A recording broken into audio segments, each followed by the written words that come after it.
Good Morning Business. French Tech. Il est 6h46, c'est Stanislas de Rémur qui est avec nous, PDG cofondateur d'Oudrive. Bonjour Stanislas. Bonjour, merci beaucoup. Oudrive, leader européen de la gestion des contenus sensibles. Vous êtes éditeur de logiciels, hein, c'est ça, dans le domaine du cloud sécurisé. Donc on s'adresse à des entreprises qui manipulent des infos sensibles ou confidentielles. Mais ça, c'est toutes les entreprises, ça, Stanislas. Infos confidentielles pour soi-même, en tout cas. Alors c'est toutes les entreprises, mais pour certaines entreprises, ça va être 100% de leurs données. Ouais. Et pour d'autres, ça peut être sur 10, 15, 20% des données. C'est ça, c'est ça. Vous avez 20 ans, donc faites partie de ces entreprises qui sont nées il y a 20 ans au moment de la bulle Internet et qui sont encore là. C'est pas tout le monde, hein, mine de rien. Alors c'est pas tout le monde, on fait partie de cette première génération des entrepreneurs tech. J'ai envie de dire un peu les entrepreneurs du couteau suisse, parce qu'à cette époque c'était beaucoup plus compliqué qu'aujourd'hui. Couteau suisse, et vous avez trouvé votre voie. Et vous êtes là aujourd'hui parce que vous rachetez une entreprise qui est basée à Marseille, qui s'appelle Cell & Sign. Et on est sur une solution de signature électronique, et vous dites on veut devenir l'un des leaders sur ce secteur-là d'ici quelques années finalement. Tout à fait. Alors c'est vrai que nous avons plusieurs solutions aujourd'hui que nous proposons à nos clients, dont la signature électronique, et nous sommes aujourd'hui très contents de pouvoir se renforcer très fortement dans ce domaine de la signature électronique en rachetant cette pépite marseillaise, Cell & Sign, qui a été fondée par deux entrepreneurs, deux serial entrepreneurs, Alex Mermot et Sébastien Bassompierre. Ils ont créé cette société il y a 5 ou 6 ans, et je suis très content qu'ils aient accepté de rejoindre le groupe. D'autant que seulement 8% des entreprises françaises pour le moment ont franchi le cap de la signature électronique, gros marché derrière potentiellement. Pourquoi ? Il y a une méconnaissance du système, ou c'est pas encore installé en Europe suffisamment par rapport aux Américains par exemple ?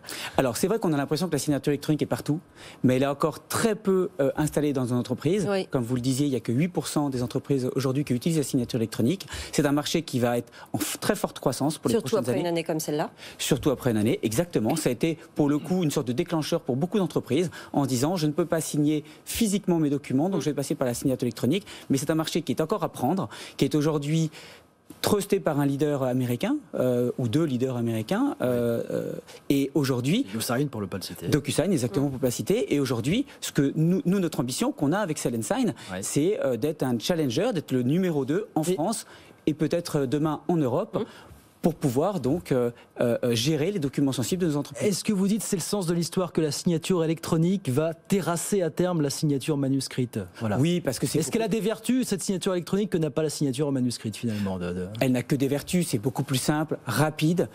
Vous avez aujourd'hui des solutions qui sont extrêmement performantes, qui ont des workflows, donc ça veut dire que vous avez la possibilité de pouvoir signer depuis n'importe quel endroit dans le monde. Donc non, ça a beaucoup de vertus. Vous pouvez stocker le document, après vous pouvez l'archiver pendant des années. Vous avez des durées légales qui vous obligent à le faire. Mais voilà, vous avez un document qui est accessible aujourd'hui ou demain facilement, alors que le document papier, bien souvent, au bout de quelques années, vous ne savez plus trop où vous l'avez mis. D'où l'importance de garder les données justement sur le sol européen.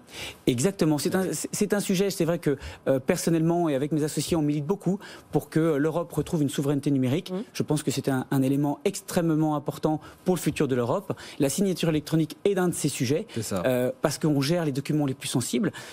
Aujourd'hui, on a des dirigeants politiques qui ont pris le sujet à bras-le-corps. Je pense évidemment à Thierry Breton, je pense à Bruno Le Maire.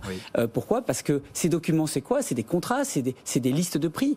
C'est des sujets extrêmement sensibles pour nos entreprises. Et ces documents, je le dis, doivent rester en Europe. Beaucoup plus simple à authentifier, ces documents.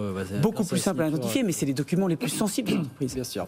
Il y a une démarche géopapier, il y a une démarche environnementale aussi dans tout ça, évidemment. Ça joue, ça, Stanislas. Ça joue beaucoup. Vous n'avez pas besoin d'imprimer 15 fois le même document, vous l'envoyez, vous le signez, c'est tout à fait, c'est dans l'air du temps de pouvoir protéger la planète. Quel type de client fait appel à vous ? Vous avez une entreprise type, c'est toutes les tailles ? Alors c'est toutes les tailles. Nous, notre marché, il est un peu plus sur les ETI et les très grands comptes. Mais aujourd'hui, n'importe quelle entreprise de n'importe quelle taille peut passer à la signature électronique. C'était peut-être pas le cas il y a quelques années parce que les solutions étaient un peu plus complexes. Aujourd'hui, elles sont très simples et toute entreprise peut passer sur cette nouvelle technologie. Mais vous faites pas que ça d'ailleurs. Hein. Vous êtes une plateforme, on l'a dit, qui proposait plusieurs services différents en plus de la signature. Oui, tout à fait. On propose en fin de compte une plateforme intégrée qui va permettre aux entreprises de partager leurs documents, et je parle encore une fois des documents sensibles, de pouvoir les protéger et de les signer électroniquement. Mais ça, c'est un gros combat, effectivement. Vous dites que c'est une question de souveraineté, effectivement, européenne. Là, je voyais les chiffres que vous donniez récemment. Chino-américain, c'est 80% du marché mondial du cloud. Aujourd'hui, l'Europe avec OVH, c'est 2% à tout casser. Voilà, c'est ça aujourd'hui. L'Europe avec OVH, c'est 1%, pour le coup de la part de marché du cloud mondial. Et vous avez 6 entreprises américaines et 2 chinoises qui trustent 77% du marché du cloud mondial. Donc c'est aujourd'hui une situation entre guillemets de monopole qu'on ne voit dans aucune autre industrie. Okay, c'est vraiment pour le coup sur cette industrie qui est en plus une industrie extrêmement transverse. Donc aujourd'hui, il y a une prise de conscience et c'est très très bien. Et il faut absolument que l'Europe se saisisse de ces sujets pour que dans un futur proche, on puisse reprendre une part de marché beaucoup plus importante. Le coût pour l'entreprise, c'est comment il est calculé pour vous par rapport à votre business model? C'est par rapport à la signature, au nombre de documents, au volume? Ça dépend de l'entreprise. Ça peut être à l'utilisateur ou ça peut être au volume de signature. Ça dépend. Il y a des entreprises qui vont préférer être à l'utilisateur et donc qui vont pouvoir signer beaucoup de documents sans que ça augmente le coût. Mais dans tous les cas, c'est à l'usage. C'est en fonction soit des utilisateurs, soit des documents, mais c'est à l'usage. Voilà, Cell & Sign, donc cette entreprise marseillaise que vous rachetez aujourd'hui, donc solution de signature électronique pour vous renforcer du côté d'Oudrive, l'un des rescapés de cette grande épopée du début des années 2000. Merci beaucoup Stanislas. 400 collaborateurs quand même, on le dit. 400 collaborateurs. 400 collaborateurs. Un petit peu dans l'année ou... On va beaucoup recruter. Ah oui, bon, bien sûr. Oui. Merci beaucoup. Stanislas de Rémur, PDG cofondateur d'Oudrive. Merci d'avoir été avec nous ce matin. Merci beaucoup. Sur BFM Business.